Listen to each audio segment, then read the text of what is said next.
ഇന്നത്തെ വീഡിയോയിൽ ഡിസ്കസ് ചെയ്യാൻ പോകുന്നത് CSEB ഫെബ്രുവരി 6, 2021 നടന്നിട്ടുള്ള എക്സാമിൻ്റെ ബാക്കി ക്വസ്റ്റ്യൻസ് ആണ്. First question, details of sale expenses etcetera prepared by consignee and send to consignor periodically is known as. അതായത് ഈ ക്വസ്റ്റ്യൻ വന്നിരിക്കുന്നത് കൺസൈൻമെൻറ്റ് അക്കൗണ്ടിങ് എന്ന് പറയുന്ന ഭാഗത്തു നിന്നാണ്. കൺസൈനർക്ക് അയച്ചു കൊടുക്കുന്ന ഡോക്യുമെൻറ്റിൻ്റെ പേരെന്താണ്? അതിൽ ഡീറ്റെയിൽസ് ഓഫ് സെയിൽ ഉണ്ടാവും, എക്സ്പെൻസ് ഉണ്ടാവും. ആ ഡോക്യുമെൻറ്റിനെ പറയുന്ന പേരാണ് അക്കൗണ്ട് സെയിൽസ് എന്ന് പറയുന്നത്. ഇതുമായി ബന്ധപ്പെട്ട് നമുക്ക് കൺസൈൻമെൻറ്റ് അക്കൗണ്ടിങ് എന്താണെന്ന് നോക്കാം. കൺസൈൻമെൻറ്റ് അക്കൗണ്ടിങ്ങിൽ രണ്ട് മെയിൻ ആൾക്കാരാണ് വരുന്നത്, കൺസൈനറും കൺസൈനിയും. ഇവർ തമ്മിൽ ഏജൻറ്റ് പ്രിൻസിപ്പൾ റിലേഷൻഷിപ്പാണ്.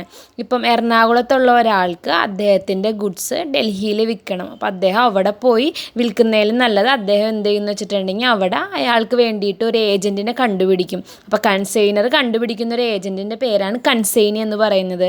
അപ്പം ഇദ്ദേഹത്തിന് എന്ത് ചെയ്യും, ഈ സാധനങ്ങളും അതുപോലെ തന്നെ അതിൻ്റെ പ്രൈസ്, ക്വാണ്ടിറ്റി, ക്വാളിറ്റി എല്ലാം ഉള്ളൊരു ഡോക്യുമെൻറ്റും അതിൻ്റോടൊപ്പം അയച്ചു കൊടുക്കും. ആ ഡോക്യുമെൻറ്റിൻ്റെ പേരാണ് പ്രൊഫോമ ഇൻവോയ്സ്. അപ്പോൾ കൺസൈനർ കൺസൈനിക്ക് അയച്ചു കൊടുക്കുന്ന ഡോക്യുമെൻറ്റിൻ്റെ പേരാണ് പ്രൊഫോമ ഇൻവോയ്സ്. അത് കഴിഞ്ഞ് കൺസൈനി ഇത് വിൽക്കും. കൺസൈനിക്ക് ഇതിന് കമ്മീഷനൊക്കെ കിട്ടും, ഇങ്ങനെ വിറ്റ് കൊടുക്കുന്നതിന് 3 തരത്തിലുള്ള കമ്മീഷനുണ്ട്, അത് പറയുന്നുണ്ട്. കൺസൈനി ഇത് വിറ്റിട്ട് ഈ വിറ്റതിൻ്റെ ഡീറ്റെയിൽസ്, പിന്നെ അദ്ദേഹത്തിന് വന്നിട്ടുള്ള ചിലവായിട്ടുള്ള എക്സ്പെൻസുകൾ എല്ലാവരും കൂടിയും ഒരു ഡോക്യുമെൻ്റ് ആയിട്ട് അത് തിരിച്ച് കൺസൈനർക്ക് അയച്ചു കൊടുക്കും. ബാക്കിയുള്ള ഗുഡ്സിൻ്റെ ഒപ്പം കൺസൈനർക്ക് അയച്ചു കൊടുക്കും. ആ ഡോക്യുമെൻറ്റിൻ്റെ പേരാണ് അക്കൗണ്ട് സെയിൽസ് എന്ന് പറയുന്നത്.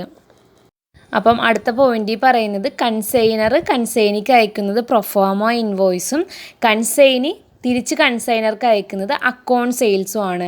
ഇങ്ങനെ വിറ്റ് കൊടുക്കുന്നതിന് വേണ്ടിയിട്ട് കൺസൈനർ കൺസൈനിക്ക് കമ്മീഷൻ കൊടുക്കും. 3 തരത്തിലുള്ള കമ്മീഷനാണ് കൊടുക്കുന്നത്: ordinary commission, del credere commission, over riding commission. ഇതിൽ ഓർഡിനറി കമ്മീഷൻ എന്ന് പറയുന്നത് സാധാരണ ഗുഡ്സ് വിറ്റ് കൊടുക്കുന്നതിന് കൊടുക്കുന്ന കമ്മീഷനാണ് ഓർഡിനറി കമ്മീഷൻ. ഡെൽക്രിഡറെ കമ്മീഷൻ എന്ന് പറയുന്നത് കൺസൈനി ഇപ്പം അത് ക്രെഡിറ്റ് സെയിൽ നടത്തുകയാണെന്നുണ്ടെങ്കിൽ കൺസൈനർക്ക് അറിയില്ലല്ലോ ആർക്കാണ് വിൽക്കുന്നതെന്ന്. അപ്പം അങ്ങനെയുള്ള അതുമായി ബന്ധപ്പെട്ട് വല്ല ബാഡപ്റ്റ് ഉണ്ടാവുകയാണെങ്കിൽ അത് കൺസൈനി സഹിച്ചോളാം എന്ന് പറയുന്നതാണ്. അതിന് വേണ്ടി കൊടുക്കുന്നതാണ് ഡെൽക്രിഡറെ കമ്മീഷൻ. അപ്പോൾ കൺസൈനിക്ക് അതിന് വേണ്ടി കൊടുക്കുന്ന ഫോർ ബിയറിങ് ബാഡപ്സ് ബിയർ ചെയ്യുന്നതിന് വേണ്ടി കൊടുക്കുന്നതാണ് ഡെൽക്രിഡറെ കമ്മീഷൻ. ഇനി ഓവർ റീഡിങ് കമ്മീഷൻ എന്ന് പറയുന്നത് ഇപ്പം 100 രൂപയുടെ സാധനം കൺസൈനി പറയുകയാണ് ഞാനിതിവിടെ 120 രൂപയ്ക്ക് വിറ്റ് തരാമെന്ന് പറയുകയാണെങ്കിൽ ആ എക്സ്ട്രാ വിറ്റ് സെല്ലിംഗ് പ്രൈസിനേലും കൂടുതൽ വിറ്റ് കൊടുക്കുന്നതിന് കൊടുക്കുന്ന കമ്മീഷനാണ് ഓവർ റീഡിങ് കമ്മീഷൻ. അടുത്തിനി നോക്കാൻ പോകുന്നത് കൺസൈൻമെൻറ്റ് സ്റ്റോക്ക് എങ്ങനെയാണ് വാല്യൂ ചെയ്യുന്നത്. നമ്മുടെ സാധാരണ ക്ലോസിംഗ് സ്റ്റോക്ക് വാല്യൂ ചെയ്യുന്ന പോലെ തന്നെയാണ് cost price or market price whichever is less. ഇനി ഇതിൽ അബ്നോർമൽ ലോസ് ഉണ്ടാവുകയാണ് കൺസൈൻമെൻറ്റിൽ. അബ്നോർമൽ ലോസ് എന്ന് വെച്ചിട്ടുണ്ടെങ്കിൽ തെഫ്റ്റോ അല്ലെങ്കിൽ അങ്ങനത്തെ രീതി എന്ന് വെച്ചിട്ടുണ്ടെങ്കിൽ തടയാൻ പറ്റുമായിരുന്നു, പക്ഷെ അത് നമ്മൾ പ്രിക്കോഷൻസ് എടുക്കാത്തതുകൊണ്ട് സംഭവിച്ചതാണ് അബ്നോർമൽ ലോസ്. അത് കോസ്റ്റ് പ്രൈസിലാണ് വാല്യൂ ചെയ്യുന്നത്. അങ്ങനത്തെ സ്റ്റോക്കിൻ്റെ പ്രൈസ് കോസ്റ്റ് പ്രൈസിലാണ് വാല്യൂ ചെയ്യുന്നത്. നോർമൽ ലോസ് എന്ന് വെച്ചിട്ടുണ്ടെങ്കിൽ ഇപ്പോൾ വല്ല പെട്രോളിയം പ്രൊഡക്ട്സോ അങ്ങനെ എന്തെങ്കിലും ആണെങ്കിൽ അത് ഇവാപ്പറേഷൻ വഴിയൊക്കെ നഷ്ടമാവില്ല. അപ്പോൾ നോർമൽ ലോസ് ചെയ്യുന്നത് notional price or net realisable പ്രൈസിലാണ് കൺസിഡർ ചെയ്യുന്നത്. ഇനി പറയുന്നത് കൺസൈൻമെൻറ്റ് അക്കൗണ്ട് എന്തിനാണ് പ്രിപ്പയർ ചെയ്യുന്നത്. കൺസൈൻമെൻറ്റ് അക്കൗണ്ട് പ്രിപ്പയർ ചെയ്യുന്നത് അതൊരു നോമിനൽ അക്കൗണ്ട് പോലെയാണ്. Profit or loss on consignment നടത്തിയതിൽ പ്രോഫിറ്റ് ആണോ ലോസ് ആണോ ഉണ്ടായതെന്ന് അറിയാൻ വേണ്ടിയിട്ടാണ് കൺസൈൻമെൻറ്റ് അക്കൗണ്ട് പ്രിപ്പയർ ചെയ്യുന്നത്.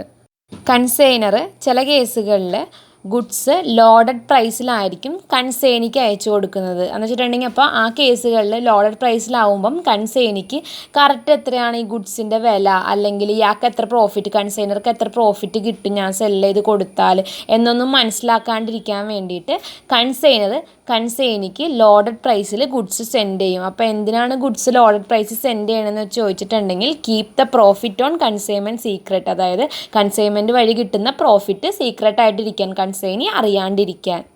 ഇത്രയുമാണ് കൺസൈൻമെൻറ്റിൽ നോക്കേണ്ട കാര്യങ്ങൾ. Floating asset are also known as. Floating അസറ്റിൻ്റെ മറ്റൊരു പേര് സർക്കുലേറ്റിംഗ് അസറ്റ്. അടുത്ത question, in purchase book all dash purchase of goods are record. Purchase day ബുക്കിൽ ക്രെഡിറ്റ് പർച്ചേസ് മാത്രമേ രേഖപ്പെടുത്തുകയുള്ളൂ. അടുത്ത question, period costs are dash cost. Period cost fixed cost ആണ്. Period cost എന്താണെന്ന് നോക്കാം. പീരീഡ് കോസ്റ്റ് എന്ന് പറയുന്നത് പ്രൊഡക്ഷൻ ഓഫ് ഇൻവെൻട്രി പ്രൊഡക്ഷനുമായിട്ട് യാതൊരുവിധ ബന്ധമില്ലാത്ത കോസ്റ്റാണ് പീരീഡ് കോസ്റ്റ് എന്ന് പറയുന്നത്.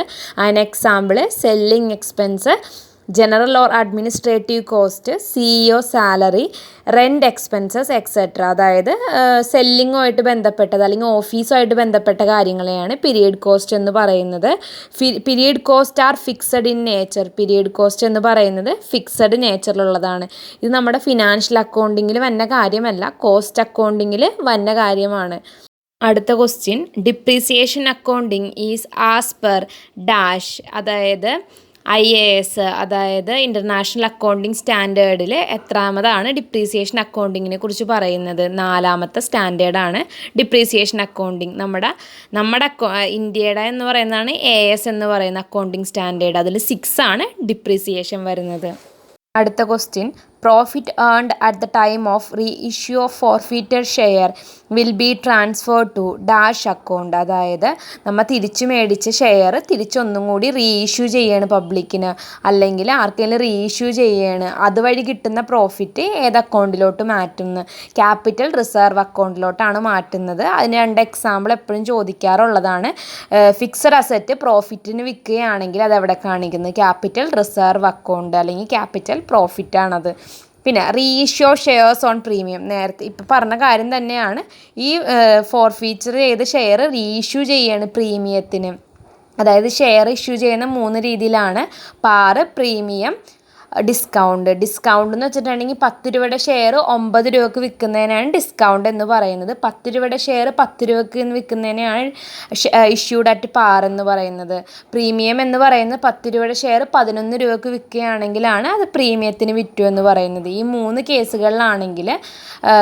കേസുകളിൽ പ്രീമിയത്തിന് വിറ്റത് ക്യാപിറ്റൽ റിസർവിലോട്ടാണ് പോകുന്നത്.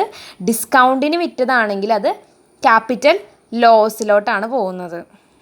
അടുത്ത question, work in progress is generally valued at. Work in progress value ചെയ്യുന്ന കോസ്റ്റ് പ്രൈസ് ആണ്. വർക്ക് ഇൻ പ്രോഗ്രസ് എന്ന് പറയുന്നത് ഒരു റോ മെറ്റീരിയൽ ഫിനിഷ്ഡ് പ്രൊഡക്റ്റ് ആവുന്നതിൻ്റെ ഇടയിൽ വരുന്ന സ്റ്റേജിനെയാണ് വർക്ക് ഇൻ പ്രോഗ്രസ്. ആ ടൈമിൽ ആ പ്രൊഡക്റ്റിനെ വാല്യൂ ചെയ്യുന്നത് കോസ്റ്റ് പ്രൈസിലായിരിക്കും.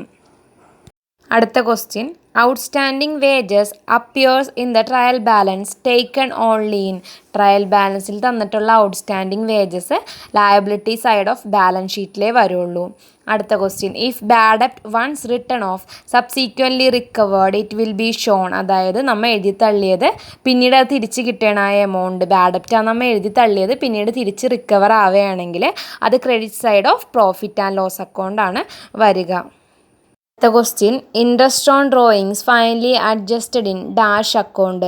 ഇൻട്രസ്റ്റ് ഓൺ ഡ്രോയിങ്സ് എന്ന് പറയുന്നത് പ്രൊപ്പറേറ്റർ അദ്ദേഹത്തിൻ്റെ പേഴ്സണൽ യൂസിന് വേണ്ടിയിട്ട് അദ്ദേഹം ബിസിനസ്സിൽ നിന്ന് എടുത്തുകൊണ്ട് പോകുന്ന ഗുഡ്സോ അല്ലെങ്കിൽ കാശിനെയാണ് ഡ്രോയിങ്സ് എന്ന് പറയുന്നത്. അതിന് അദ്ദേഹം നമ്മൾ പഠിച്ചിട്ടുണ്ട് സെപ്പറേറ്റ് ലീഗൽ എൻറ്റിറ്റി ആണെന്ന്. എന്ന് വെച്ചിട്ടുണ്ടെങ്കിൽ ബിസിനസ്സും ബിസിനസ്മാനും തമ്മിൽ വ്യത്യാസമുണ്ട്.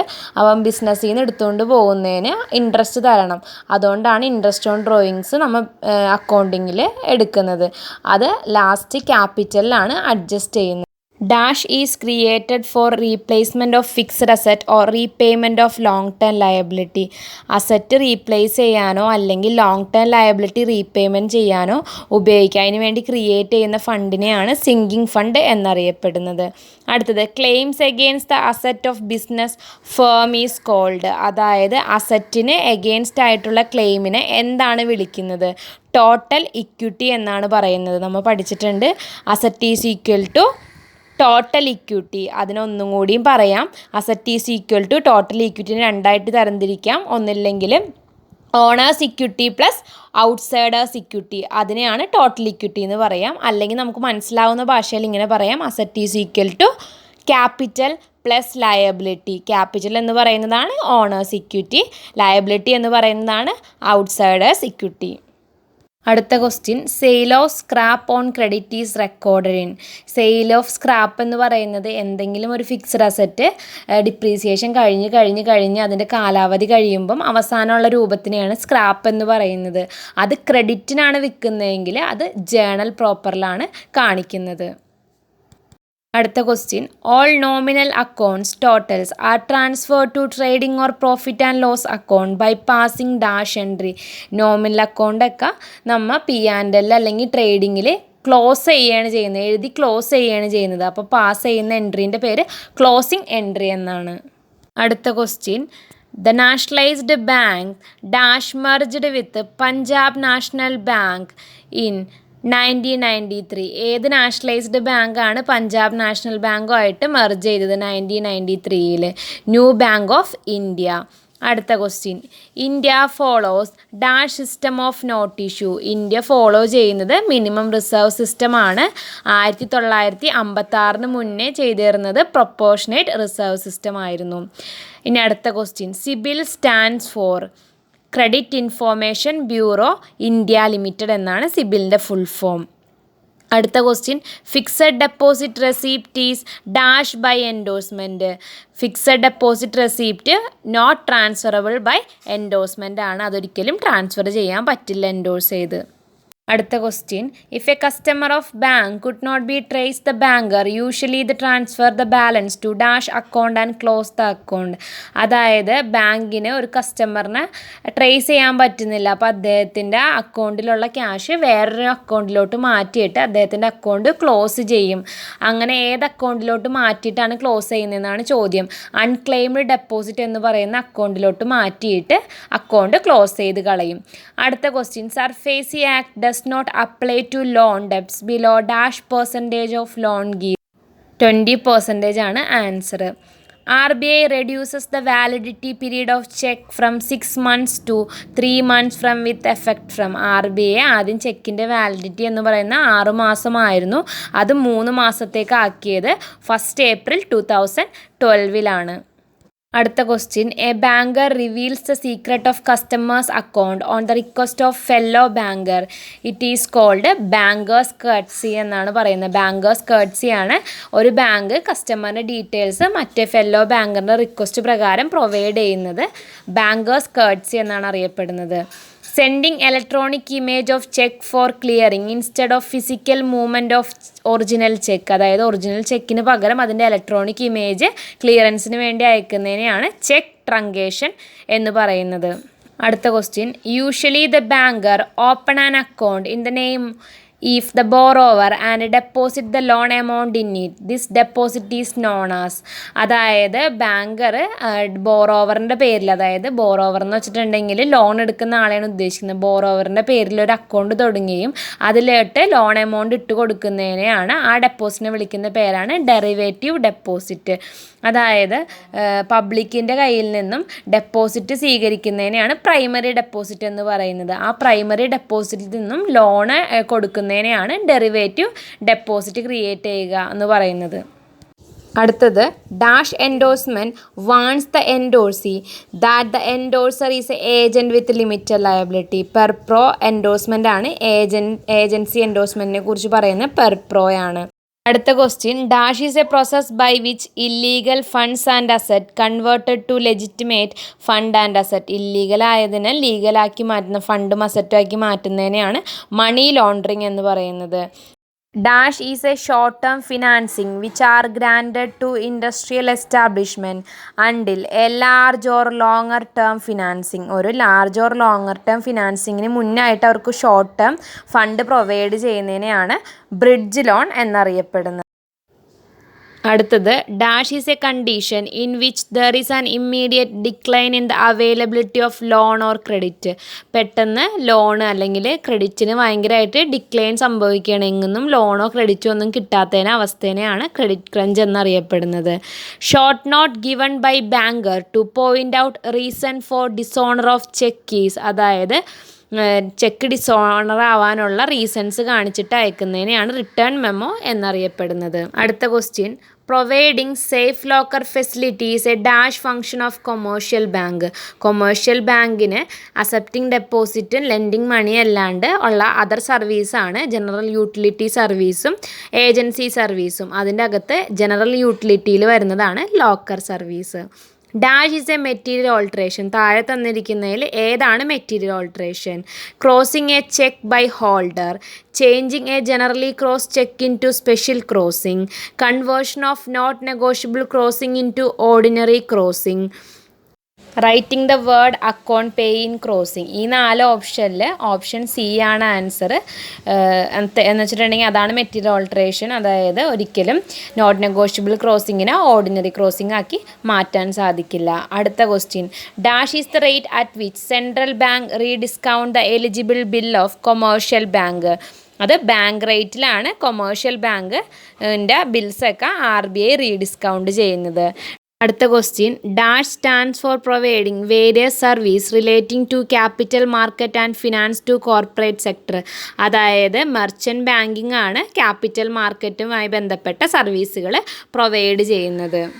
അടുത്ത question, the reverse repo interest is calculated on dash basis. Reverse റിപ്പോയിൽ ഇൻട്രസ്റ്റ് കാൽക്കുലേറ്റ് ചെയ്യുന്ന ഡെയിലി ബേസിസിലാണ്. NABARD start functioning in 12th July 1982 NABARD start ചെയ്യുന്നത്. മുംബൈ ആണ് head quarter. Question, lead bank scheme introduced by. Lead bank scheme introduce ചെയ്തത് RBI ആണ് 1969. Dash banking is known as operation for the masses rather than for the classes. അത് retail ബാങ്കിങ്ങിൻ്റെ ഡെഫിനിഷനാണ്. അടുത്ത question, public sector banks introduce the scheme of differential rate of interest in the year. DRI introduce ചെയ്തത് 1972. 2 or more separate banks comes under a single management. 2 or more separate bank ഒരു single management അല്ലെങ്കിൽ ഒരു few ഇൻഡിവിജ്വൽസിൻ്റെ അല്ലെങ്കിൽ group of ഇൻഡിവിജ്വൽസിൻ്റെ കീഴിൽ വരുന്നതിനെയാണ് chain banking എന്ന് പറയുന്നത്. ഇത്രയും questions ആണ് 2021 February 6 CSEB നടത്തിയിട്ടുള്ള സബ്ജക്റ്റിലുള്ള ക്വസ്റ്റ്യൻസ്.